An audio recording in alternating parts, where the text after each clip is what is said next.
Este es el último domingo del año para todos.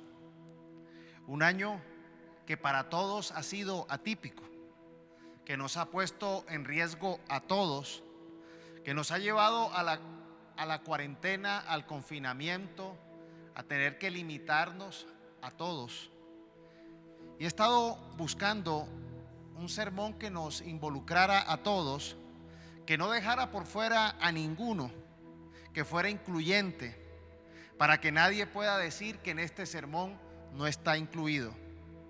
Hoy les traigo el sermón más incluyente del año 2020, en donde se hablará de todos y para todos. Se mostrará el problema de todos, la solución de todos, la responsabilidad de todos y el beneficio que todos tenemos en Jesucristo, para que todos puedan sentirse equivocados, para que puedan ser parte de Él y encontrar la solución en este sermón que se titula Todos. Primeramente, todos hemos pecado. Salmo 53, del 1 al 3 dice: las personas necias afirman que no hay Dios, están corrompidas, sus obras son perversas, no hay ni una sola que haga lo bueno. Dios mira desde el cielo buscando entre la humanidad a ver si encuentra siquiera una sola persona que haga el bien y realmente busque a Dios. Pero todos le han vuelto la espalda, todos se han corrompido, ni siquiera uno es bueno, ni uno. Vemos también en la carta de Romanos, en el capítulo 3, el versículo 23 al 26 dice: es así porque todos hemos pecado y no tenemos derecho a gozar de la gloria de Dios. Pero Dios, en su gran amor, gratuitamente nos declara inocentes, porque Jesucristo pagó todas nuestras deudas.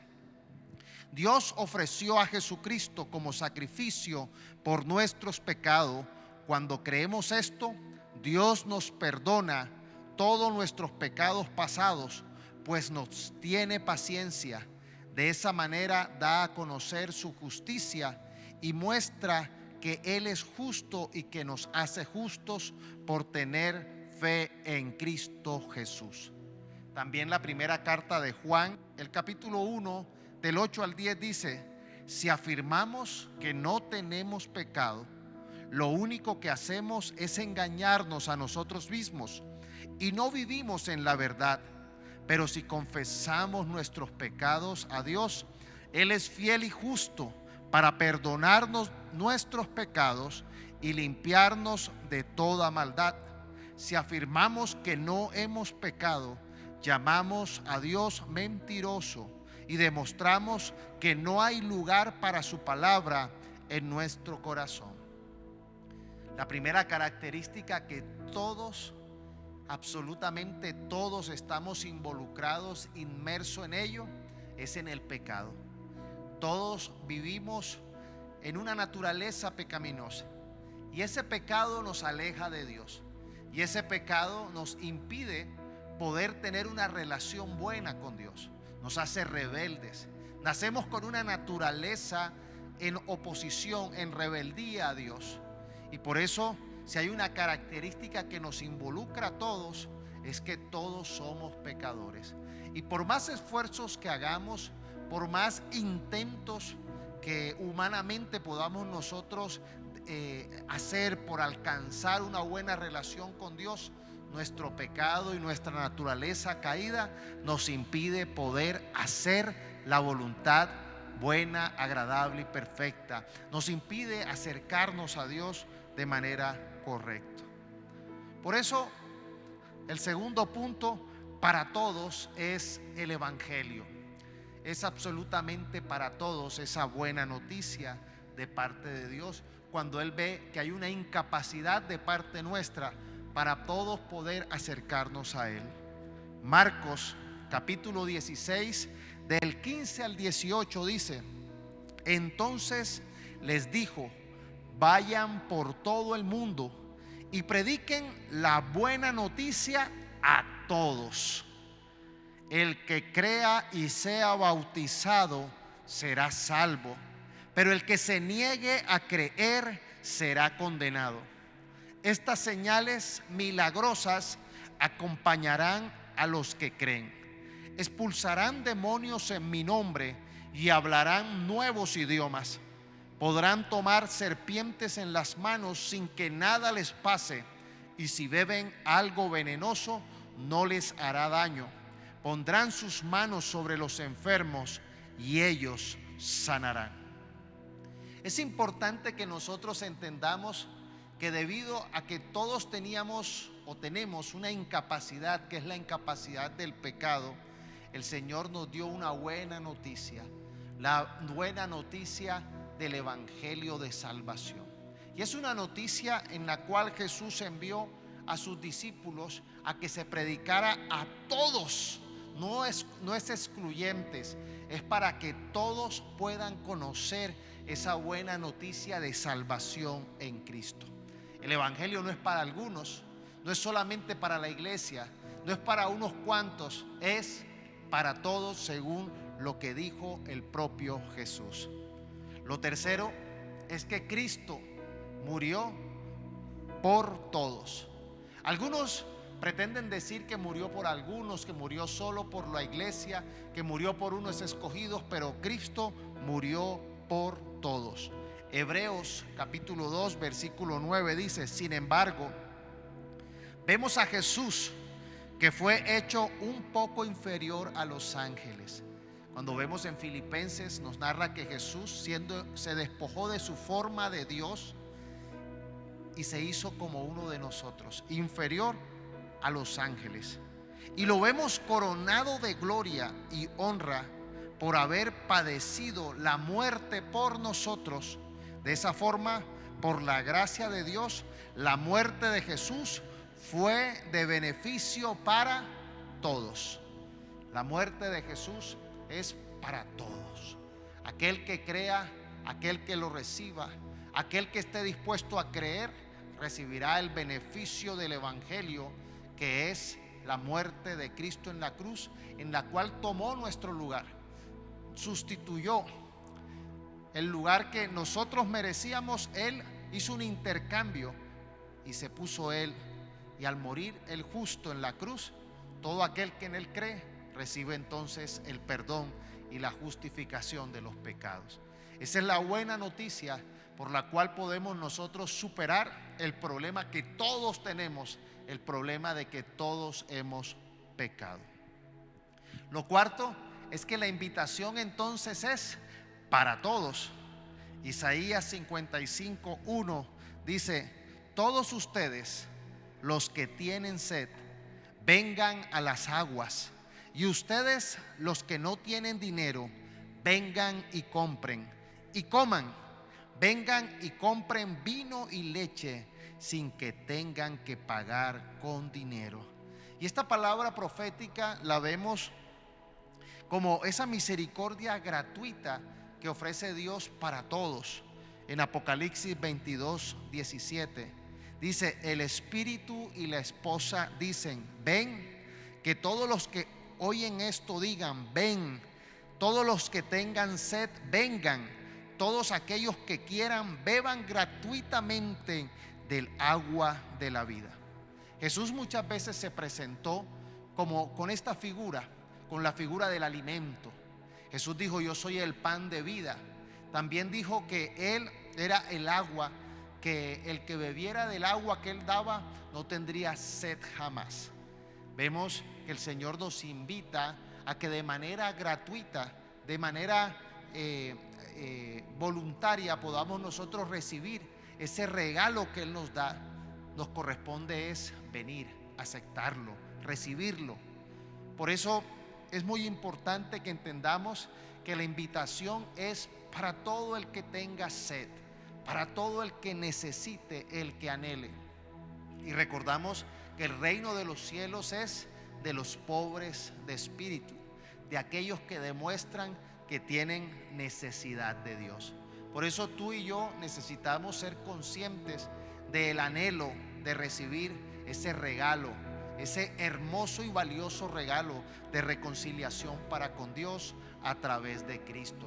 Es la oportunidad de recibir ese alimento el cual nos da vida, esas aguas que no producen sed, porque sacian la sed, porque nos dan la salvación que nunca nadie nos puede dar, ninguna religión, ninguna persona, ningún logro puede darnos, solamente Jesucristo el Señor nos puede dar. Lo quinto es que esta promesa es para todos. En Hechos 2:21 dice: pero todo aquel que invoque el nombre del Señor serás salvo.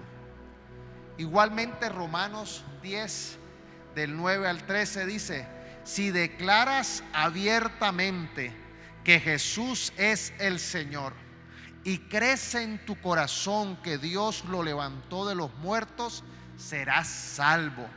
Pues es por creer en tu corazón que eres declarado justo a los ojos de Dios, y es por declarar abiertamente tu fe que eres salvo. Como nos dicen las Escrituras, todo el que confíe en Él jamás será avergonzado. No hay diferencia entre judíos y los gentiles en ese sentido. Ambos tienen al mismo Señor, quien da con generosidad a todos los que lo invocan. Pues todo el que invoque el nombre del Señor será salvo. Miren qué importante es que nosotros podamos comprender que el Señor tiene un paquete de bendiciones, tiene un regalo para la humanidad. No es excluyente, no es para un grupo, no es selectivo, no hace acepción de personas. Así como hemos podido entender que así como todos hemos pecado, así como entendemos que el Evangelio es para todos, que Cristo murió para todos, que la invitación es para todos, y esta promesa es para todos, para todo el que invoque, para todo el que clame, para todo aquel que venga y conozca al Señor Jesucristo. Por eso necesitamos nosotros comprender que el trabajo también es para todos. Y es importante que nosotros podamos entender que el propósito salvador de Dios nació en el corazón del Padre.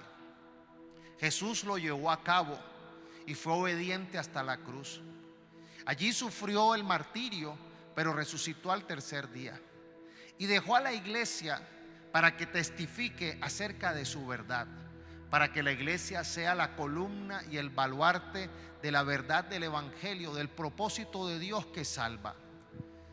No sé si de pronto algunas iglesias se han apartado del propósito salvador de Dios, se han distraído en otras cosas, pero el propósito inicial es que podamos todos entender que Dios nos abre un camino a través de Jesucristo, el único camino de reconciliación, el único camino de perdón es a través de Jesús. Y por eso necesitamos tú y yo comprometernos en ese trabajo de mostrarle a los demás el propósito de Dios, de ser testigos. En Marcos 13:34 dice: sucede lo mismo que cuando un hombre decide irse de viaje, llama a sus empleados y les encarga que le cuiden la casa. A cada uno le encarga un trabajo y al portero le ordena que vigile. De igual forma, Romanos 10, 14, 15 dice: pero ¿cómo pueden ellos invocarlo para que los salve si no creen en Él? ¿Y cómo pueden creer en Él si nunca han oído de Él? ¿Y cómo pueden oír de Él a menos de que alguien se lo diga? ¿Y cómo irá alguien a contarle sin ser enviado? Por eso las Escrituras dicen: qué hermosos son los pies de los mensajeros que traen buenas noticias. El Señor espera que todos seamos fructíferos, que todos trabajemos en su obra, en su propósito, que todos caminemos en su voluntad y nos comprometamos con que venga su reino y se haga su voluntad. No es el trabajo de algunos, no es el trabajo de unos pocos escogidos, es el trabajo de todos. Tú y yo estamos llamados a ser testigos del evangelio. No solamente un evangelio que se predica con palabras, sino que se testifica con el poder, con las evidencias, con las obras. Que podamos tú y yo ser testigos presenciales de este evangelio de esperanza, de salvación, de poder de Dios. Por eso necesitamos nosotros como iglesia ser esos mensajeros que llevan el mensaje del evangelio a los cercanos, a los amigos, a los familiares. Poder nosotros involucrarnos en la iglesia para dar mucho fruto, porque el propósito de Dios salvífico es un propósito el cual Él ha cumplido fielmente y espera que su iglesia, que tú y yo, parte de la iglesia, seamos su cuerpo y podamos ser esa extensión de Cristo, esa extensión de Dios para alcanzar a muchos otros para salvar. El trabajo nos involucra a todos. Y de acuerdo a ese trabajo, lo último es que todos daremos cuentas a Dios de lo que hayamos hecho. En Romanos 14, versículo 12, dice: así que todos tendremos que presentarnos delante de Dios para que Él nos juzgue. Nosotros todos vamos a ser juzgados. Y Jesús lo explicó de una manera muy pedagógica con la parábola de las ovejas y las cabras. En Mateo 25, del 31 al 46, Jesús contó la siguiente historia. Cuando el Hijo del Hombre venga en su gloria, acompañado por todos los ángeles, entonces se sentará sobre su trono glorioso. Y mire lo que dice el versículo 32. Todas las naciones se reunirán en su presencia, y Él separará a la gente como un pastor separa a las ovejas de las cabras. Pondrá a las ovejas a su derecha y a las cabras a su izquierda. Entonces el rey dirá a los que están a su derecha: vengan ustedes que son benditos de mi Padre, hereden el reino preparado para ustedes desde la creación del mundo. Pues tuve hambre y me alimentaron, tuve sed y me dieron de beber, fui extranjero y me invitaron a su hogar, estuve desnudo y me dieron ropa, estuve enfermo y me cuidaron, estuve en prisión y me visitaron. Entonces esas personas justas responderán: Señor, ¿en qué momento te vimos con hambre y te alimentamos, o con sed y te dimos algo de beber? ¿O te vimos como extranjero y te brindamos hospitalidad? ¿O te vimos desnudo y te dimos ropa? ¿O te vimos enfermo o en prisión y te visitamos? Y el rey dirá: les digo la verdad, cuando hicieron alguna de estas cosas con el más insignificante de estos mis hermanos, me lo hicieron a mí. Luego el rey se dirigirá a los de la izquierda y dirá: fuera de aquí ustedes los malditos, al fuego eterno preparado para el diablo y sus demonios. Pues tuve hambre y no me alimentaron, tuve sed y no me dieron de beber, fui extranjero y no me visitaron, no me invitaron a su hogar, estuve desnudo y no me dieron ropa, estuve enfermo y en prisión y no me visitaron. Entonces ellos responderán: Señor, ¿en qué momento te vimos con hambre o con sed, o como extranjero o desnudo o enfermo o en prisión y no te ayudamos? Y Él responderá: les digo la verdad, cuando se negaron a ayudar al más insignificante de estos mis hermanos, se negaron a ayudarme a mí. Y ellos irán al castigo eterno, pero los justos entrarán en la vida eterna.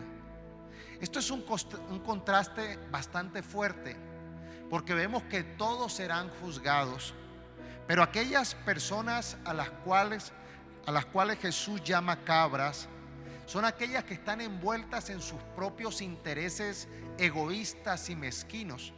Son aquellos que no quisieron reconocer que todos eran pecadores, que no quisieron recibir el evangelio de arrepentimiento, que no quisieron entender que Cristo murió en la cruz y que les dio generosamente salvación para que pudieran ellos también ser generosos.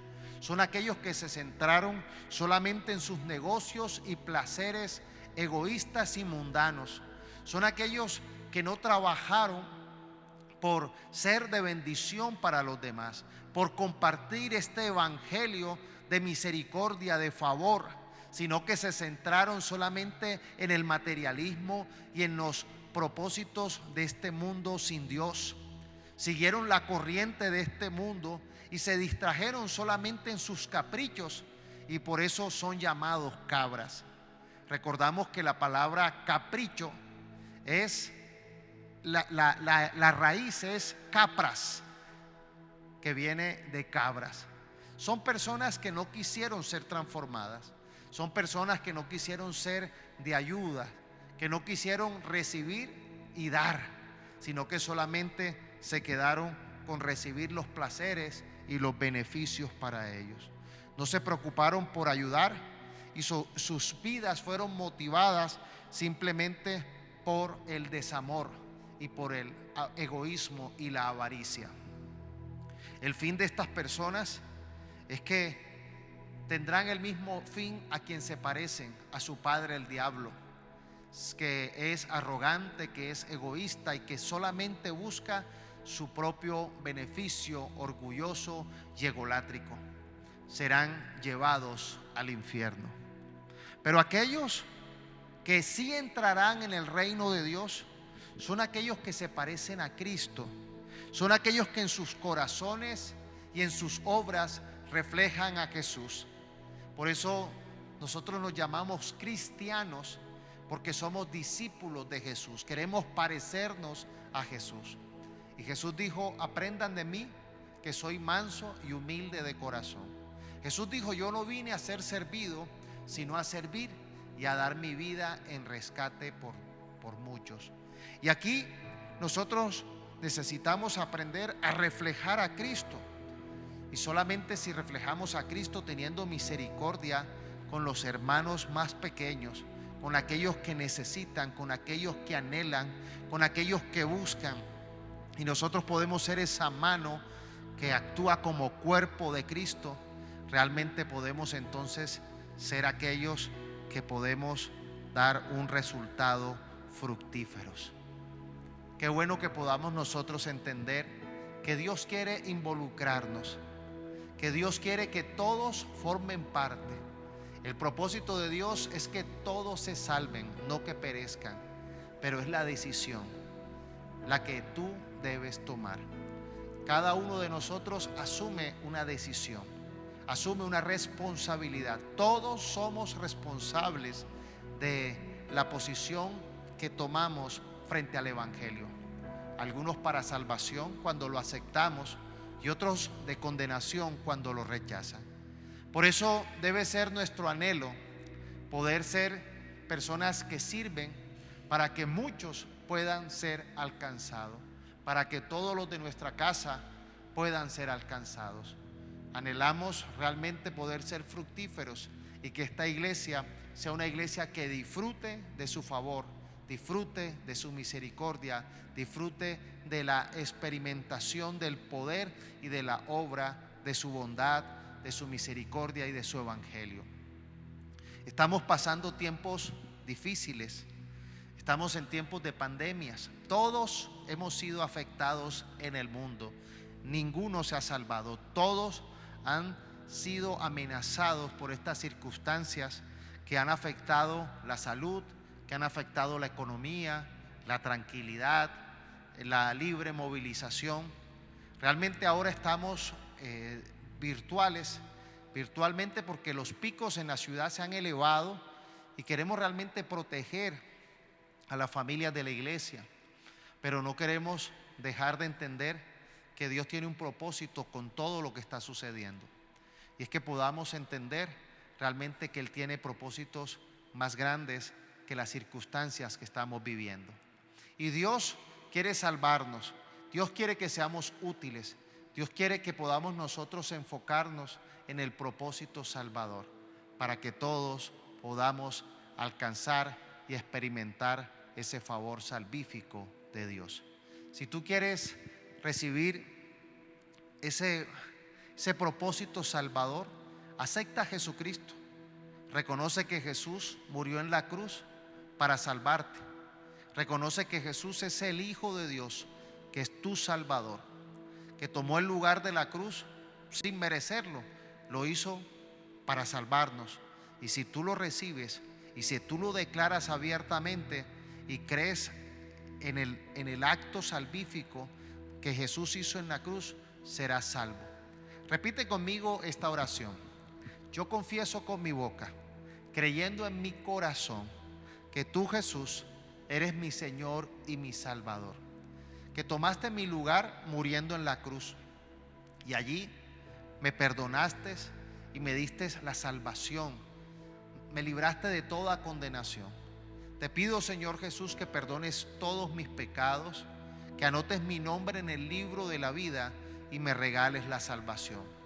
Yo declaro, creyendo en mi corazón, que no quedaste allí en la cruz, sino que resucitaste al tercer día para darme la esperanza de vida eterna. Te pido, Señor, que pueda yo nacer de nuevo, que pueda estar yo contigo en la eternidad. Y te pido, Señor, que pueda recibir la unción y la dirección de tu Santo Espíritu para que me enseñe, para que me encamine a toda buena obra y para que me guíe. Gracias, Señor, por esta acción que haces en mi favor. Amén.